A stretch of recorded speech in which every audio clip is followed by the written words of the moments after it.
복효근 시인의 버팀목에 대하여라는 시를 공부를 해볼 건데요. 이제 복효근 시인은 굉장히 따뜻한 시선을 가진 시인으로 되게 출제가 또 많이 되고 있습니다. 그래서 좀 약간 자연 속에서 어떤 좀 자연물을 포착해서 일상에서의 깨달음을 얻은 시들이 굉장히 많고요. 좀 이 시 같은 경우에도 좀 인간사에 대한 어떤 따뜻한 이야기가 들어있거든요. 그래서 우리 친구들이 사실 읽었을 때 이걸 뭐 딱딱하게 시험 공부를 위한 시라고 보기보다는 정말 약간 인생에 좀 스며드는 시라고 쌤은 생각을 합니다. 물론 이건 쌤이 이제 국문과를 나왔기 때문에 국문과 감성이 있는 거겠죠. 하지만 우리 친구들도 이 시를 공부하면서 뭔가 그런 깨달음이 좀 전해지면 좋겠다라고 생각을 합니다. 자, 일단 여러분 영상을 멈추고 읽어보고 고민해 본 다음에 영상을 들으라고 쌤이 늘 말을 합니다. 고민하는 시간에 힘은 되게 커요. 여러분들이 그냥 모르겠으니까 그냥 설명을 들어야지 뭐 이렇게 생각을 하면요. 느는 게 없어요. 그냥 하나하나의 작품을 익혀나가는 것 뿐이지, 시간 지나면 금방 잊어버리고요.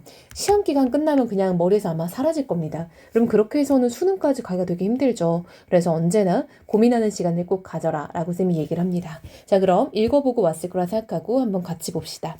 버팀목에 대하여 라고 하는 거 보니까 이 시에서는 이 버팀목이 되게 중요한 제재로 등장을 하는 거겠죠.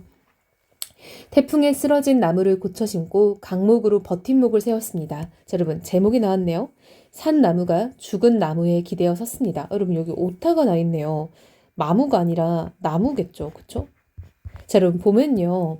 태풍에 쓰러진 나무. 나무 입장에서 태풍은 나를 쓰러뜨린 어떤 시련과 고난이라고 우리가 해석을 할 수 있겠죠. 즉 시련과 고난에 이제 쓰러진 나무를 고쳐 심으면서 강목으로 버팀목을 세워줬대요. 이게 바로 제목의 의미가 여기서 벌써 등장을 하고 있죠. 산나무가 죽은 나무에 기대어 섰습니다. 여러분 산나무는요. 태풍에 쓰러진 나무를 말하는 거겠죠. 근데 얘가 죽은 나무에 기대어 섰다라는 거는 죽은 나무는 이제 강목을 말하는 거겠죠. 그리고 이 강목이 결국 버팀목이 된 거죠. 아이러니하네요. 그쵸?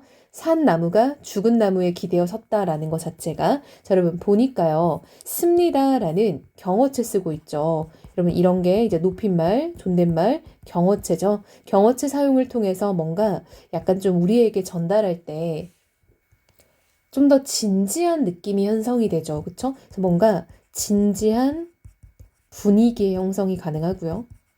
그럼 왜 이렇게 진지한 분위기를 만드냐? 지금 화자가요, 말하고자 하는 바에 대해서 좀 엄숙하게 전달한다라는 거 알 수 있겠죠.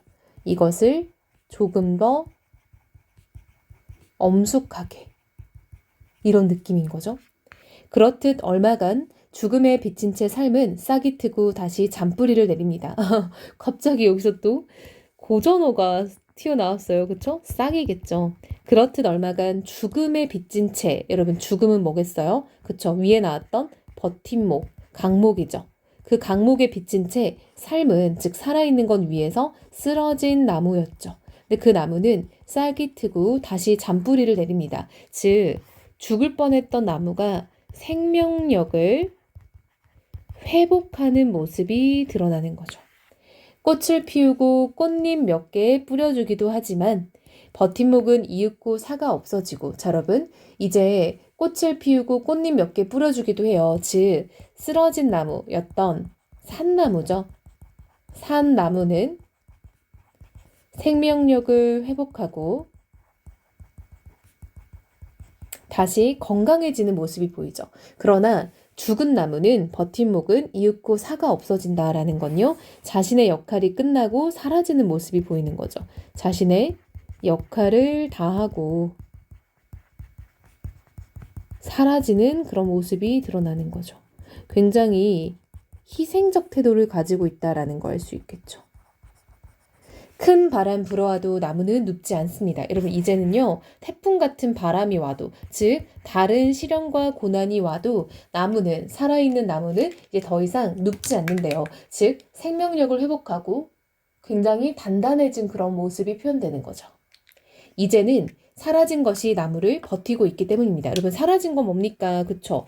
위에서 사가 없어진 버팀목을 말하는 거죠. 즉 근데 여러분 버팀목은요. 외형적으로 물리적으로는 사라졌다는 거예요. 하지만 그것이 그 산 나무의 어떤 내면에 이제 들어있는 거죠. 즉 물리적으로는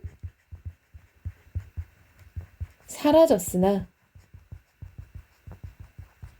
내면을 지탱하는 힘이 되었다라는 걸 알 수 있겠죠.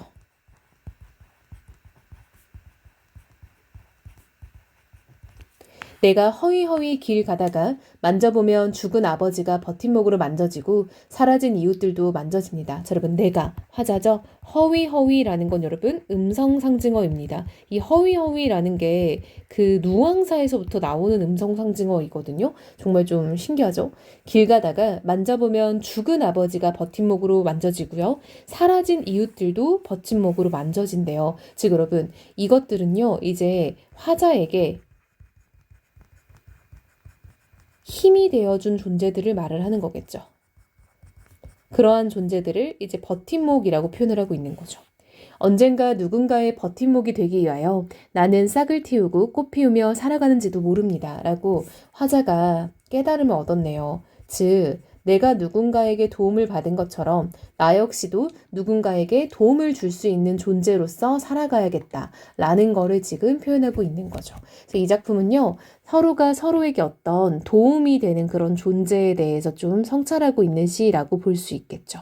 자, 이 작품은요. 어떤 버팀목이라는 제재를 통해서 성찰을 한 결과 내가 다른 존재에게도 힘이 되는 그런 존재가 돼야겠다라는 삶의 가치를 표현하는 거죠. 즉, 버팀목, 이꼴, 다른 존재를 위한 어떤 배려, 희생, 도움이라고 할 수 있겠죠. 버팀목의 가치에 대한 이야기를 하고 있네요. 자, 이 작품은 나무에서 출발해서 인간사에 대한 이야기를 전달하고 있죠. 즉, 나무, 자연물에서 출발하여 인간의 교훈을 지금 주고 있는 작품이라고 볼 수 있겠네요. 그래서 아까 쌤이 말한 것처럼 이런 경어체 사용 같은 것들 좀 더 눈여겨보면 좋을 것 같습니다. 어려운 시는 아니기 때문에 우리 친구들도 쉽게 정리할 수 있을 것 같아요.